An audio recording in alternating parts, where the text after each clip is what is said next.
Muy bien, bueno, pues vamos a ver este capítulo 7, la ética de la responsabilidad que nos está desafiando mucho a nosotros ahorita en este tiempo.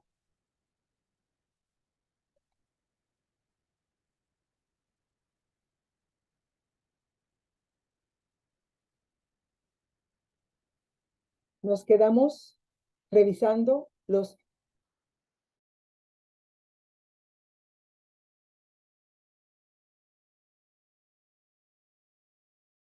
el segundo, que sea fiel a las afirmaciones centrales de la fe cristiana. El tercero, que sea el fundamento para compromisos serios. Este parámetro de esta ética responsable como un fundamento para compromisos serios. Una ética que revisa la, la, la situación, el contexto, el presente, las implicaciones futuras, todo eso que sea el fundamento para compromisos serios. Que aclare por qué se toma en cuenta una postura particular. Entonces, esa ética de la responsabilidad debe ser flexible también. Debe ser flexible, que pueda de alguna manera dar explicaciones, que pueda de alguna manera. Ya vimos que hay una ética de principios que es inamovible, rigorista. Bueno, esta ética de la responsabilidad, que se dé tiempo para aclarar por qué toma una postura particular, explicar, eh, tener ese diálogo con el otro, con la otra, para plantear y replantear posturas particulares. Entonces, estos parámetros generales de una ética responsable, en resumen, podríamos decir que son reconocer que puede equivocarse, que sea fiel a las afirmaciones de la fe, centrales de la fe cristiana, que sea el fundamento para compromisos serios y que aclare por qué se toma en cuenta una postura particular. Vamos ahora a ver algunas consideraciones específicas de una ética responsable. La primera es que el análisis y puntos de vista surjan desde el interior de la cuestión. El análisis y puntos de vista surjan desde el interior de la cuestión. ¿Qué quiere decir eso? Que la gente que está pasando por una situación muy complicada en Monterrey, el análisis y puntos de vista deben surgir desde personas que estén viviendo esa realidad. Tiene que ser desde donde se está viviendo, quiénes lo están viviendo, cómo lo están atravesando la situación. Los análisis y puntos de vista que surjan desde el interior de la cuestión. Si es un asunto que surgió en una iglesia, en una escuela, en un entorno laboral. Entonces, los análisis de esa ética de responsabilidad deben deben generarse desde el interior mismo del grupo, de la situación que se está viviendo. Que se recuerde que toda decisión y análisis reflejan una estructura de poder. Decidir, hermanas y hermanos, es ejercer un poder. Entonces, toda decisión y todo análisis reflejan una estructura de poder. Y muchas veces hay estructuras de poder, eh, bueno, quizá no sé si haya estructuras de poder que no sean opresivas, pero decía una jueza, el poder es para usarse. Si tú tienes poder, tienes que usarlo. Entonces, todas las decisiones y todos los análisis reflejan una estructura de poder. Hay que tomar esto en cuenta cuando estemos ejerciendo una ética responsable. Una estructura de poder que somete, que humilla, que manipula, pues no es una respuesta a una ética responsable. Entonces, cuando tomemos alguna decisión o sea algún análisis, ver que como reflejan una estructura de poder, que ese reflejo no afecte, no afecte en sí la decisión que se está tomando o el análisis que se está realizando. Vamos, que mi decisión o el análisis que yo esté haciendo en algún club, en un grupo de mujeres, por ejemplo, yo desde mi posición como líder o como presidenta del grupo, eh, que mi posición de poder no afecte la decisión que estoy tomando o el análisis que estoy aportando. Yo creo que es muy difícil deshacerse de esta situación de poder, pero bueno, entonces son las consideraciones específicas de una ética responsable. Que la ubicación social, hay que tomar en cuenta que la ubicación social afecta el análisis. La ubicación social, ¿dónde estamos? ¿Estamos dentro de una familia? ¿Estamos dentro de una iglesia? ¿Estamos dentro de un partido político? ¿Estamos dentro de un grupo ambientalista? ¿Estamos dentro de un grupo de ayuda social? La ubicación social afecta el análisis que estamos haciendo en el tema de la ética de la responsabilidad. Y otra consideración específica de una ética responsable es que el sujeto histórico-moral sea determinante en toda conclusión. ¿Cómo es ese sujeto histórico-moral al que nosotros estamos de alguna manera planteando el análisis o la reflexión? Que el sujeto histórico-moral sea determinante, porque esa persona no la podemos sacar de su realidad, no la podemos sacar si es una viuda, cómo le está pasando, cómo está viviendo, cómo es su entorno, cómo es su historia de vida, si es un enfermo, si es un migrante, si es una persona que acaba de llegar a la iglesia. Eh, Tenemos que tomar en cuenta todo su entorno para acercarnos a ellos y para trabajar con ellos una ética responsable.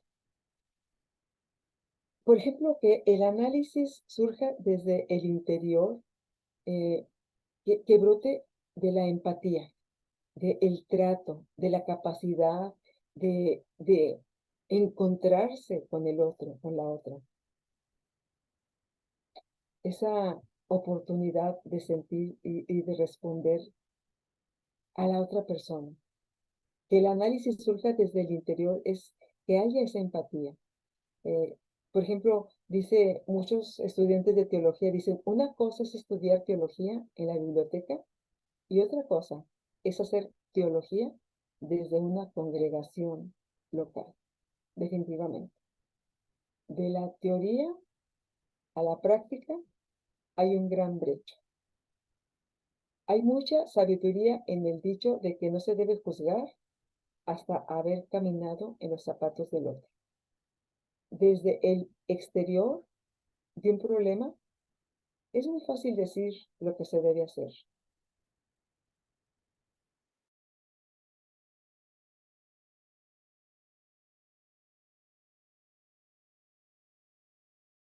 Dar las soluciones desde fuera. Desde dentro, ahí está la situación. El análisis ético responsable necesita verse desde el interior de la situación. Esto exige comprender el contexto y sus contextos particulares. No significa que se vaya a aceptar lo que el interior dice, no, pero sí se asegura que la respuesta responda a la realidad, que sea una respuesta práctica. Por eso, este análisis, esta consideración específica, que la ética responsable surja desde el interior. Si queremos resolver una situación de la iglesia, bueno, lo más propio, lo más conveniente es estar en la iglesia, hablar con las personas, tratar de entender lo que están viviendo, tratar de que haya esa empatía con el otro, con la otra, aplicar la sabiduría, no juzgar, ponernos en los zapatos del otro, hacer un análisis ético responsable, donde se tome en cuenta el contexto y los contextos particulares.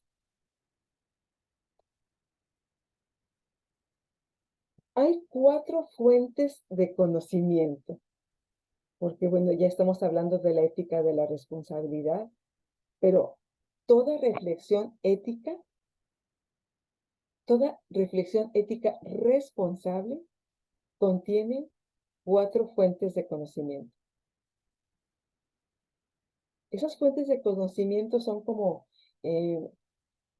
centros generadores, desde donde se postula o se presenta una ética responsable.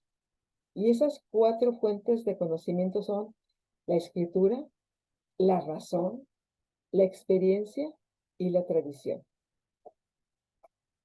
En la tradición de la Iglesia, la toma de decisiones se orienta, por ejemplo, hay que consultar la escritura como base de todo esfuerzo ético. En la Biblia se descubre la revelación. Acuérdese que la Biblia es la interpretación primaria. La Biblia contiene la voluntad de Dios. La Biblia contiene la manifestación de Dios en la historia. La Biblia contiene esos ejemplos, esos parámetros que nos da, esos paradigmas que nos ayuda a discernir su voluntad en el presente. La Biblia es nuestra guía. En una de las clases pasadas les comentaba que la Biblia es el primer punto de fe de nuestra doctrina y dice, la Biblia es la palabra de Dios. Entonces, la Biblia toma un aspecto, una posición muy fundamental en nuestra reflexión de una ética responsable, porque una fuente de conocimiento es la escritura, la Biblia. La Biblia siempre va a ser nuestra guía. La razón, la razón. Tenemos razón en lo que decimos, tenemos razón en lo que hacemos cosas fuera de razón. ¿Es razonable? ¿Los comentarios son razonables? La razón es la facultad que Dios nos ha dado para pensar de manera crítica. Es muy importante este aspecto. Es la facultad que tenemos para pensar de manera crítica, para analizar una situación y discernir las posibles opciones y acciones a seguir. La razón es lo que nos permite comprender las cosas. Yo quisiera tener mucho más desarrollada mi razón para poder entender toda la realidad que a veces vivimos. En días pasados tuve la oportunidad de encontrarme con una hermana de la iglesia. Hacía mucho no la veía y este fin de semana que estuve en contacto con ella, me di cuenta cómo ha perdido esa facultad de la razón y da tristeza porque el no poder pensar de manera crítica, el no poder decidir, el no poder analizar una situación, el no poder discernir sobre posibles soluciones o el no saber qué hacer, es muy desgastante. A ella se le notaba la inseguridad al caminar, no sabía si iba hacia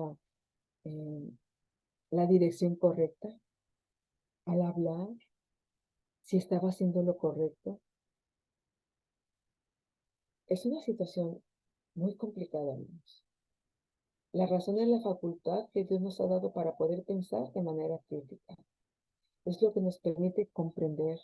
La razón trabaja como mediadora entre los otros ejes que tenemos, con la Biblia, con la experiencia, con la tradición.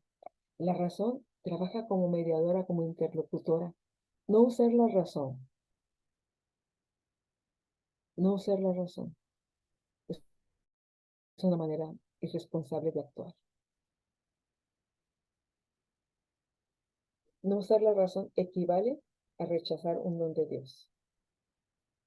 Por eso, los que estamos aquí, los que todavía podemos pensar, elegir, decidir, analizar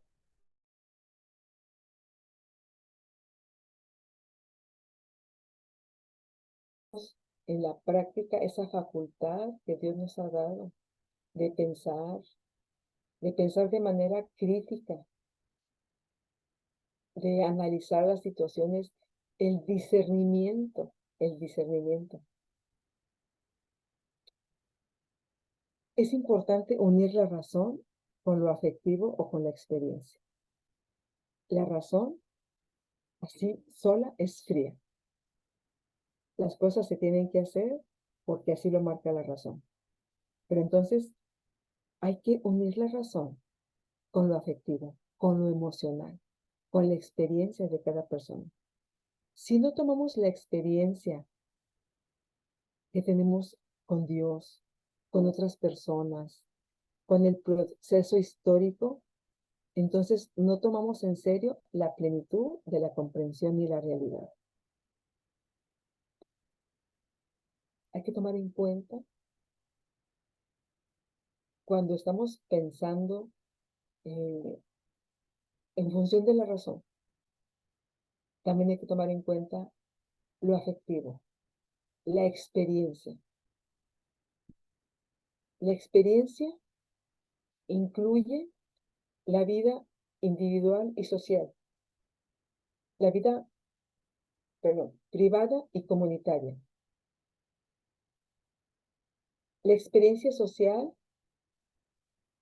es la que, de alguna manera, permite que haya esa cohesión en los grupos, que vayan creciendo, que se vayan fortaleciendo. Sin la experiencia como fundamento de una decisión o de una postura particular, sin la experiencia, todo será teórico, impuesto desde arriba. Qué importante es la experiencia en esta fuente de conocimiento.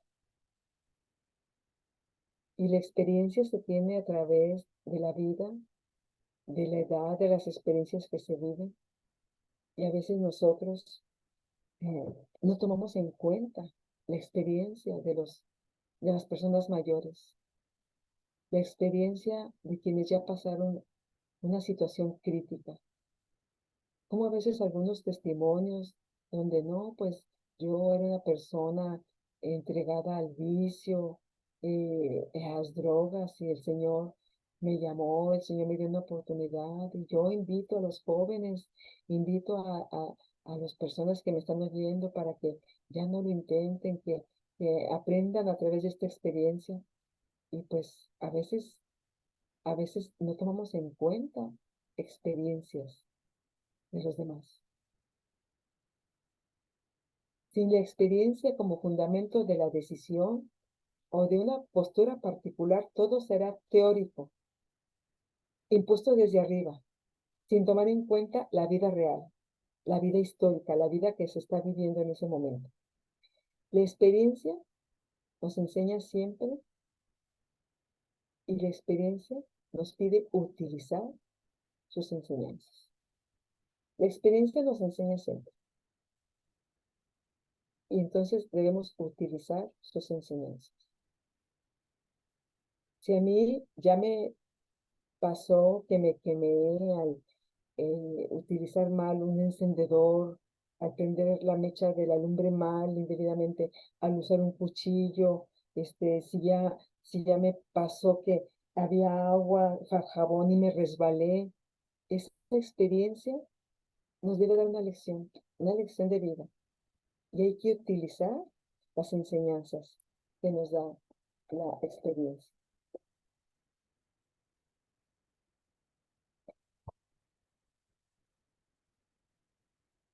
Estamos viendo las fuentes de conocimiento de toda reflexión ética, cómo tener una ética responsable. Y la primera fuente de conocimiento es la escritura, la segunda es la razón, la tercera la experiencia. Y vamos ahora con la cuarta, que es la tradición. Todos tenemos una tradición eclesial, todos tenemos una tradición cultural. Ese conjunto de experiencias, de haberes, de pensamientos, de actitudes, de conductas que nos van de alguna manera pasando los padres a los hijos, los mayores a los menores, esta tradición cultural, qué acostumbramos comer, cómo nos vestimos, cuál es la música que nos gusta, cuál es la música que se escuchaba en la casa y que de alguna manera crecimos nosotros en ese ambiente. Entonces, todos tenemos una tradición cultural y también todos tenemos una tradición eclesial. La Iglesia de Argentina tiene una tradición eclesial, la Iglesia de México tiene una tradición eclesial, la Iglesia de Estados Unidos pasa lo mismo. Y también nuestras culturas, tenemos tradiciones en las culturas. Allá me cuenta el hermano Balbi, como cuando empezábamos las clases, y bueno, yo creo que todavía estaba a un lado con su mate. Es una tradición cultural muy estimada, muy valorada. Me imagino que por muchísimos argentinos, no sé si todos, ¿verdad? Pero es una tradición cultural. Y acá en México, pues no tenemos, es cierto, los que han ido ya se la han traído, pero no se ha impuesto en el país todavía esa tradición cultural. Todos tenemos una tradición cultural y también una tradición eclesial. Nuestras decisiones éticas jamás son individuales y personales. Consciente o inconscientemente, tenemos tradiciones que nos imponen pautas, normas de conducta, formas de actuación, cómo respondemos nosotros con nuestra, vamos, con nuestra ropa, con nuestro lenguaje, con nuestro trato. Esa es una forma de mostrar nuestra cultura. Es una forma de demostrar las tradiciones que tenemos. Consciente o inconscientemente tenemos tradiciones y muchas de esas tradiciones nos imponen pautas y normas para cumplir. La tradición expresa la sabiduría histórica. La tradición expresa la sabiduría histórica. Hay tradiciones que son un conjunto de pautas o normas rigoristas, inamovibles, esa ética de los principios, donde se tiene que respetar, se tiene que respetar.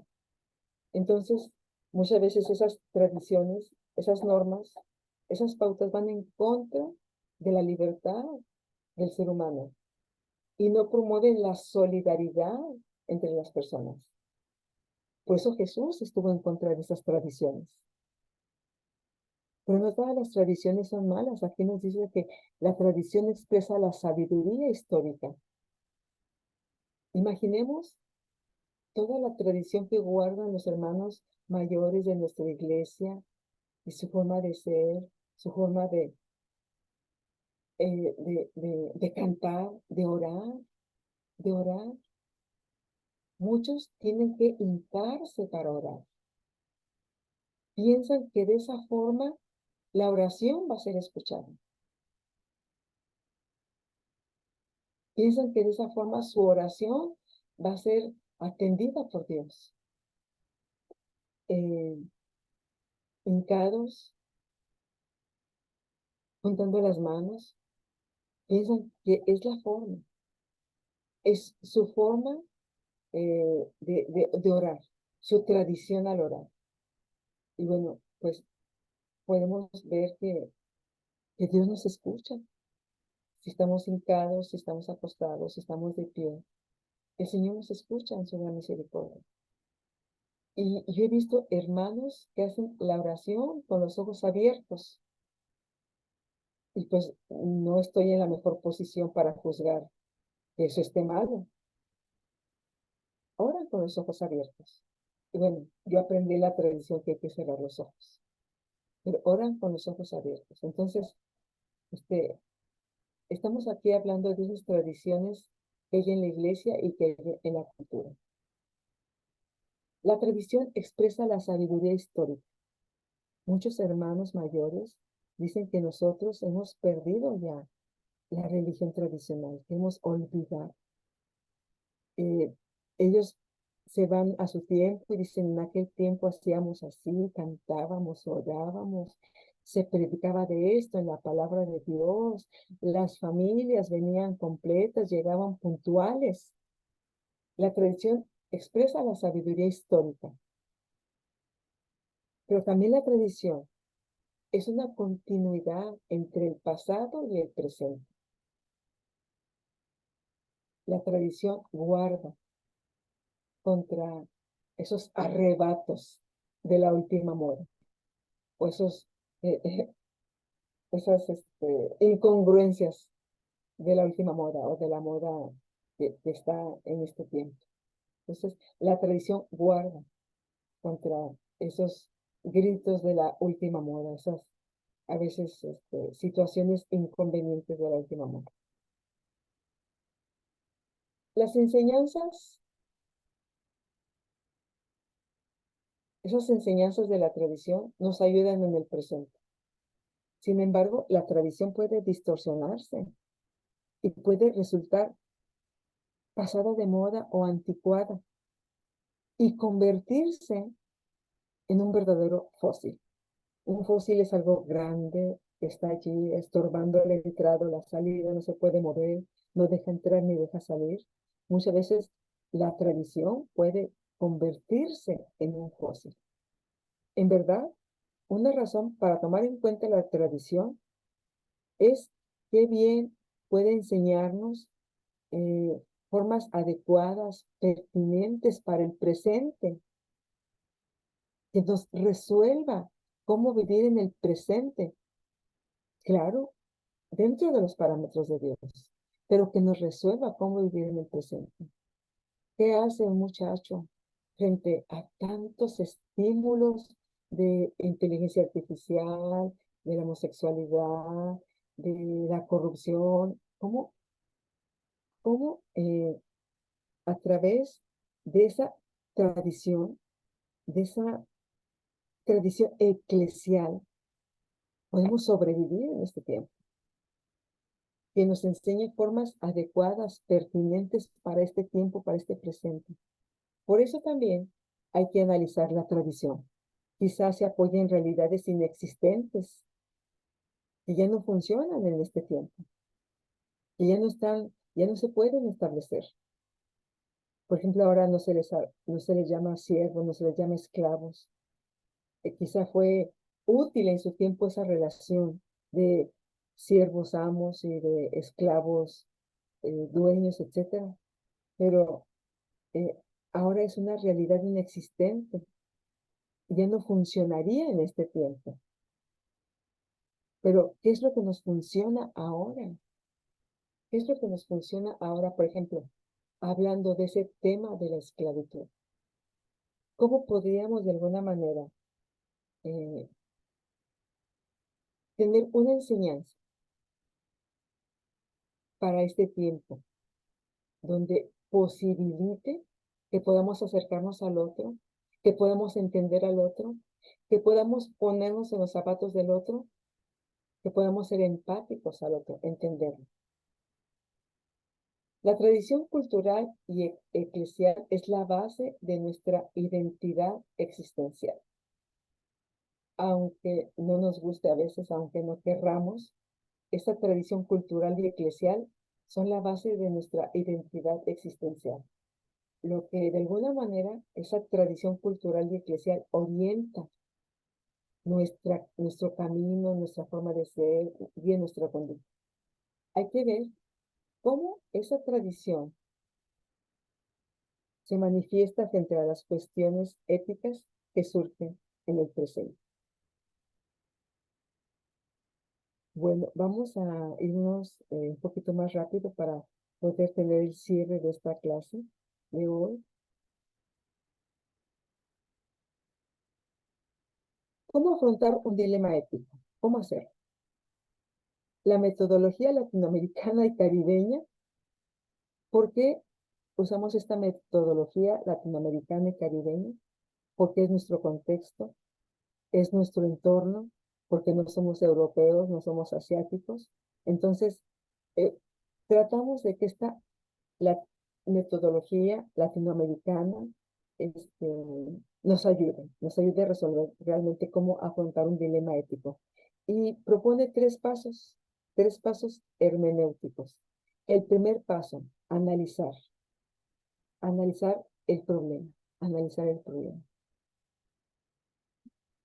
¿Cuál es el problema? En una iglesia surgió un problema, un malentendido hace 2 meses, las familias se dividieron, entonces ahora unas familias están en la iglesia apoyando al pastor, otras se salieron, se sintieron marginadas, menospreciadas, se sintieron ofendidas, se salieron, ellos hicieron otro grupo, entonces está este problema latente en la iglesia. El primer paso de estos para analizar un problema ético, entonces es analizar el problema. ¿Cuál es el problema? ¿Cuáles son las dimensiones? ¿Quiénes intervienen en ese problema? ¿Qué papel juegan esas personas?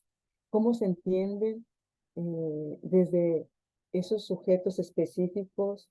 Este, ¿Qué importancia tiene la ubicación social? ¿Son jefes? ¿Es un pastor? ¿Es una familia muy influyente? ¿Es una familia con una persona discapacitada que tiene poco poder económico? ¿Es una familia pobre? O sea, ¿qué papel juegan las personas involucradas en el problema? Aquí entra principalmente la razón, la experiencia y también la tradición. Eh, para afrontar un dilema ético y tomando como primer paso analizar el problema. Entonces, lo primero es analizar el problema. ¿Cuál es el problema? ¿Quiénes están interviniendo ahí? El segundo paso es análisis hermenéutico. ¿Cómo interpretar teológicamente la cuestión? Y cómo iluminarla bíblicamente a fin de tomar una postura concreta frente al problema. Por ejemplo, en el problema que les mencioné, una iglesia que se dividió. Están 4 familias adentro, están 4 o 5 familias afuera, hay esa división. ¿Cómo interpretar teológicamente la cuestión y cómo iluminarla bíblicamente a fin de tomar una postura concreta frente al problema?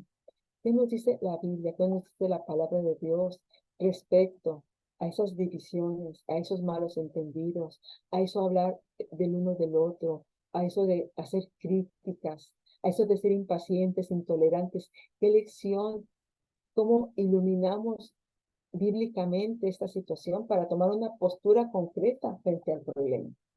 ¿Qué tipo de razonamiento será el más apropiado?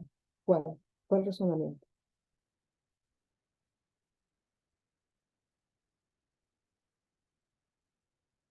¿Cuál es mejor preocuparse por las consecuencias, por los deberes, por las reglas? Vamos a ser consecuencialistas, contextualistas, no consecuencialistas. ¿Qué nos importa más? ¿El contexto? ¿Qué nos importa más? ¿Los resultados? ¿Cuáles son las claves teológicas que orientan el análisis? ¿Cómo es la relación con Dios, cómo es la relación con el prójimo, cómo es la relación con la naturaleza, cómo entender la voluntad de Dios, cómo entenderla. ¿Qué haría Dios en esta realidad que estamos viviendo, por ejemplo, en esa separación, en esa división de la iglesia? ¿Qué haría Dios? ¿Cuáles son los valores que están en juego y que sirven como fundamento de las conclusiones que estamos tomando? En este segundo paso, si en el primero vimos que entre la razón, la experiencia y una parte de la tradición, en este segundo paso del análisis hermenéutico, o sea, interpretar teológicamente la cuestión y cómo alimentar este asunto o guiarlo a través de la Biblia, entonces aquí entran en juego la Biblia, la tradición, son ejes claves. El tercer paso es un análisis pastoral. Ya vimos que el primer paso es analizar el problema, el segundo, interpretar teológicamente la situación que estamos viviendo a través de pautas bíblicas, y el tercero es hacer un análisis pastoral. Es una dimensión práctica. ¿Qué postura vamos a asumir nosotros frente al problema? ¿Nos vamos a ir del lado de los que están criticando, de los que se sienten superiores? ¿O vamos a tratar de, de asumir una postura tolerante, incluyente? ¿Cuál va a ser la respuesta que yo voy a dar? ¿Cómo voy a actuar con un grupo? ¿Cómo voy a actuar con otro grupo?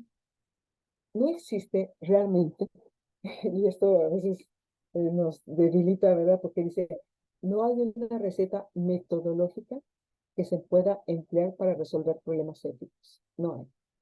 Con todo, estos tres pasos, tomando en cuenta las cuatro fuentes, estos tres pasos, tomando en cuenta las fuentes de la escritura, la razón, la experiencia, la tradición, y analizando el problema, haciendo un análisis hermenéutico, guiándonos por la palabra de Dios, y tener un análisis pastoral, o sea, de acompañamiento. Estos tres pasos nos sirven un poco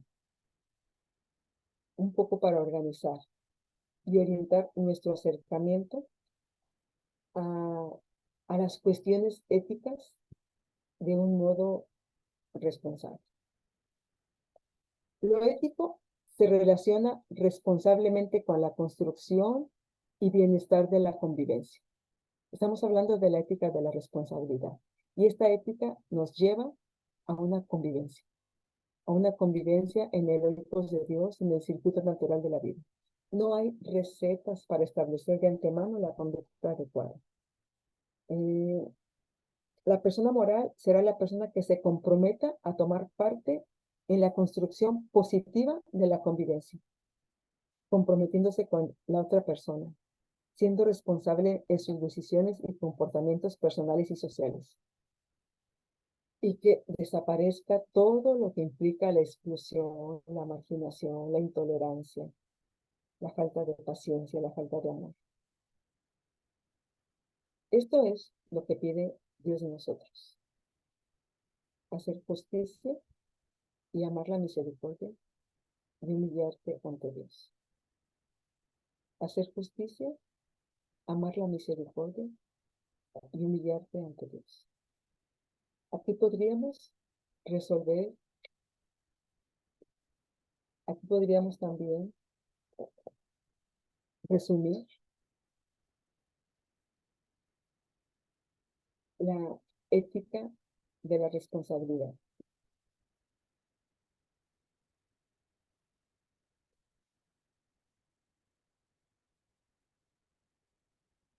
Quiero abrir la Biblia aquí en Miqueas 6. Dice: ¿con qué me presentaré al Señor? ¿Con qué me presentaré? ¿Cómo adoraré al Dios Altísimo? ¿Cómo adoraré? Esa es la responsabilidad que tenemos como creyentes: presentarnos ante el Señor, presentarnos en espíritu, en alma y en cuerpo. Es una entrega completa. No es tener un pie en el cristianismo y otro fuera. Es una entrega completa. Dice, ¿con qué me presentaré ante el Señor? Y adoraré al Dios Altísimo. El Señor requiere nuestra adoración y nuestra alabanza. Porque cuando adoramos al Señor,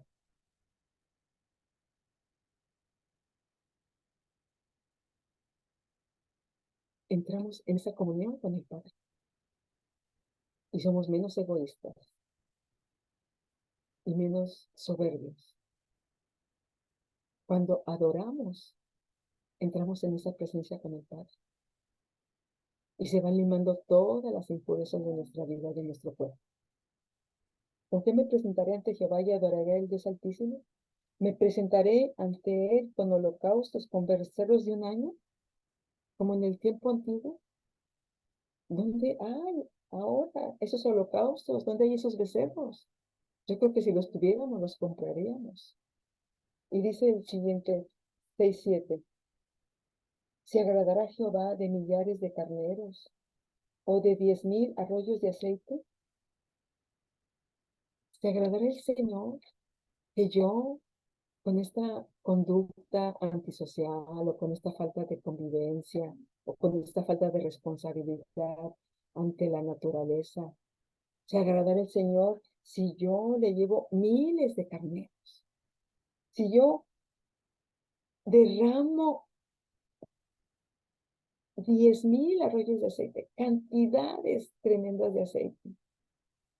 ¿Se agradará el Señor de esa ofrenda?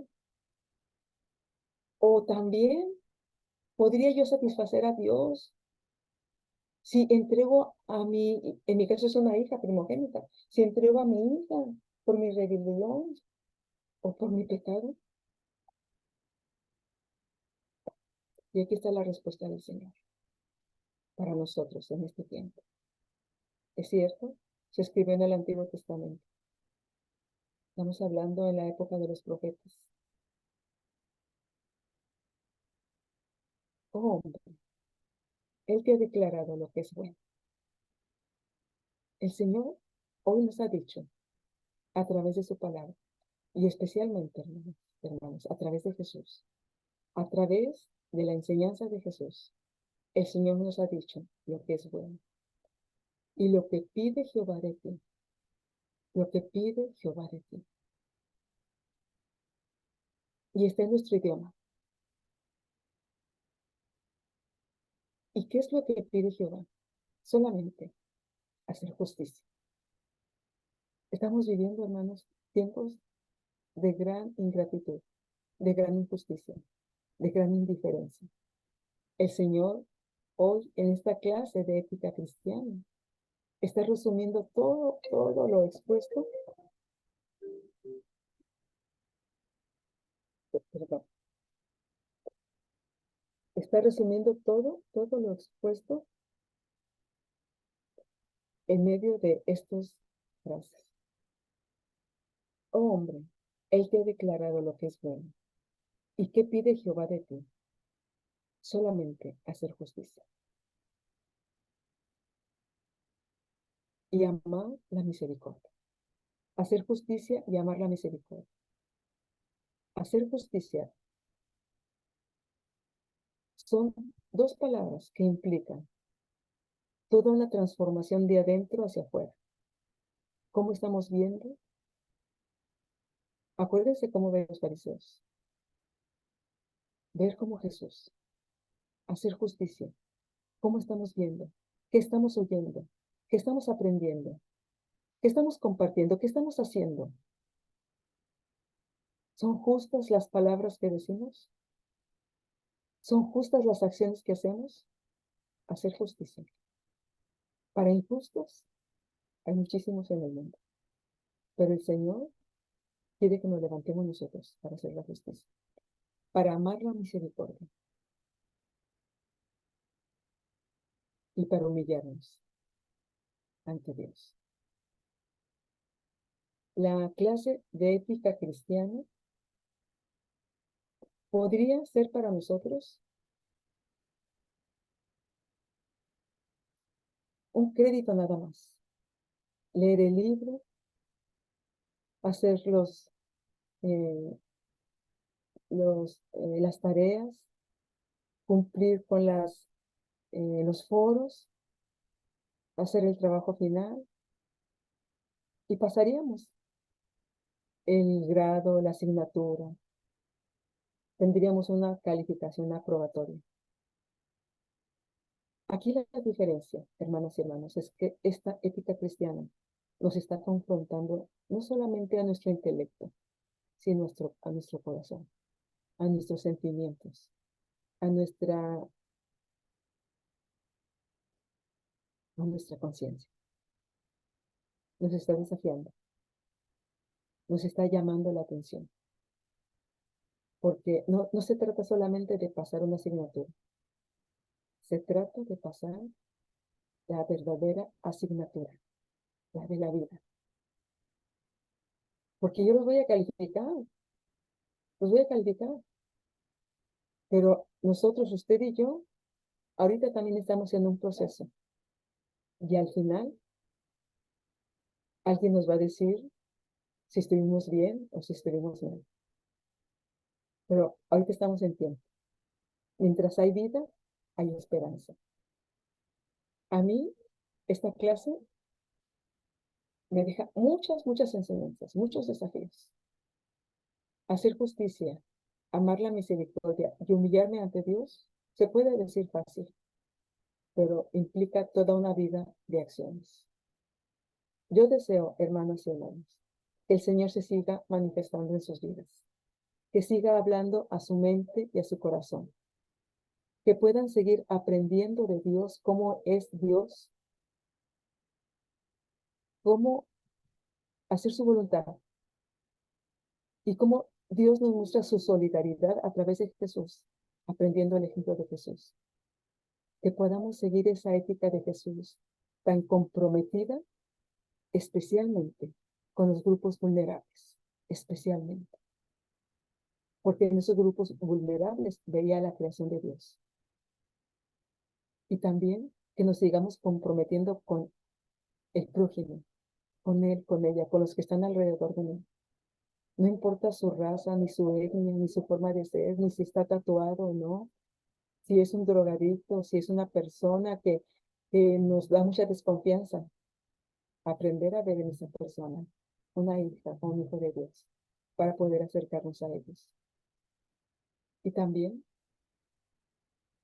seguir aprendiendo de la naturaleza. Esa obra maravillosa que Dios ha puesto a nuestro alrededor como sustento, como alimento. Seguir cuidándola. Y que estas decisiones del presente nos den un futuro lleno de esperanza. Muchas gracias, hermanos y hermanas, por su atención. Muchas gracias por esta clase. Pues no sé si hay algún comentario. Dios los bendiga. Querida profe, yo le quiero dar las gracias. Fue un gusto conocerla. Esta clase para mí fue de mucha bendición, muchas palabras nuevas para aplicar, todo un estudio que lo volvería a repetir.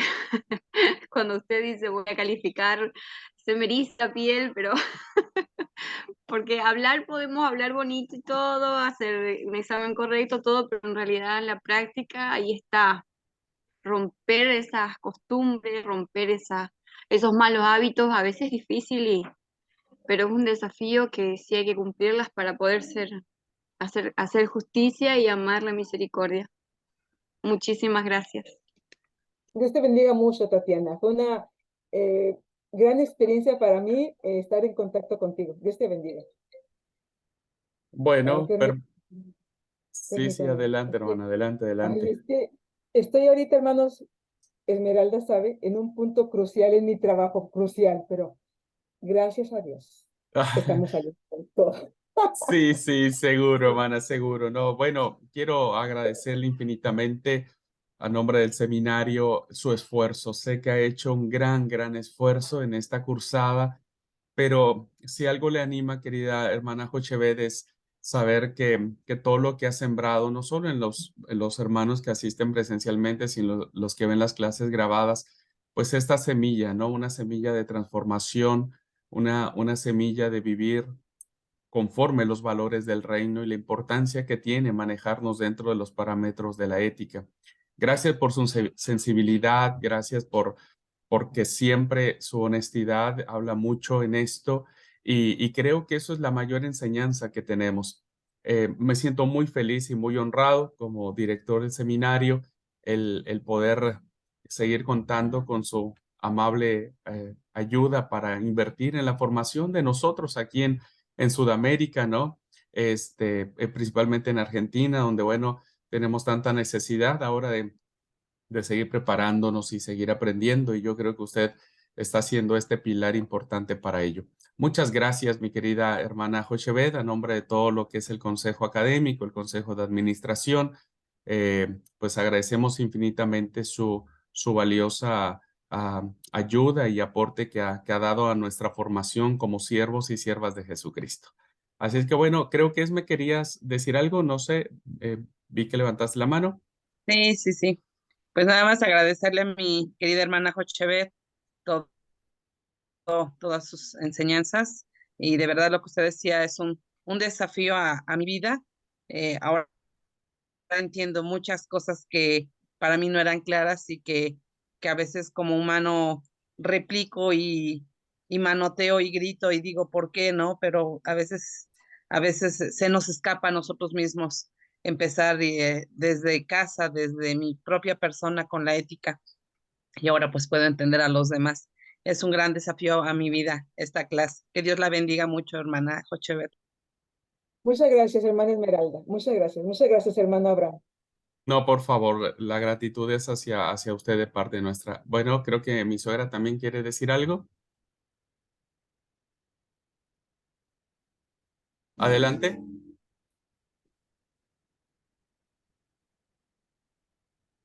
Hola, hola. Hola.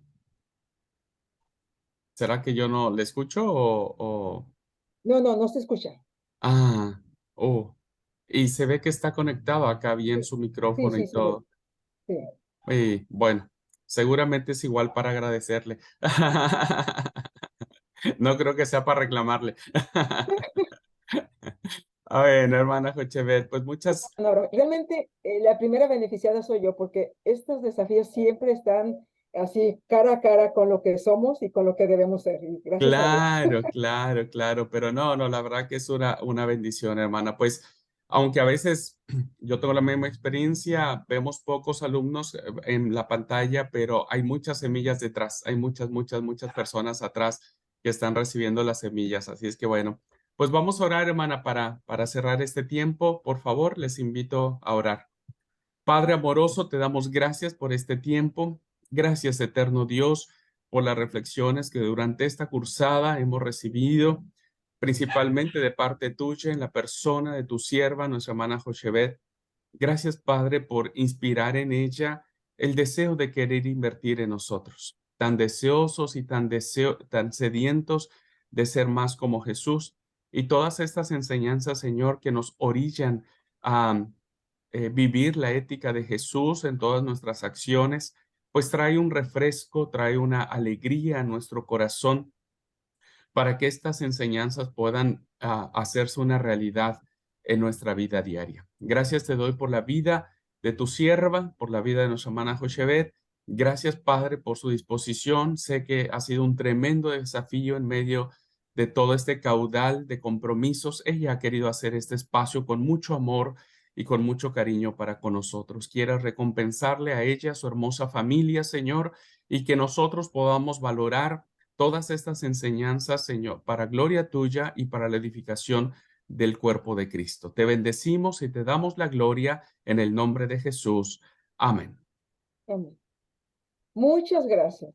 Dios Muchas le gracias. bendiga, mi hermana Jochebed. Le Un mando un gran abrazo. fraternal, caluroso y afectivo abrazo desde acá. Afectuoso abrazo. Gracias, gracias. Bere también le manda muchos abrazos y muchos cariños. Que Dios le bendiga un montón. Muchas gracias. Saludos y abrazos para Bere también. Claro que sí. Hermana Bueno, Esmeralda, tenemos pendiente una respuesta al ratito. Hermana Tatiana. Sí, mi nos hermanita, yo gusta espero. mucho. Dios me la bendiga, hermana. Muchas gracias. A ver, gracias, aquí está gracias.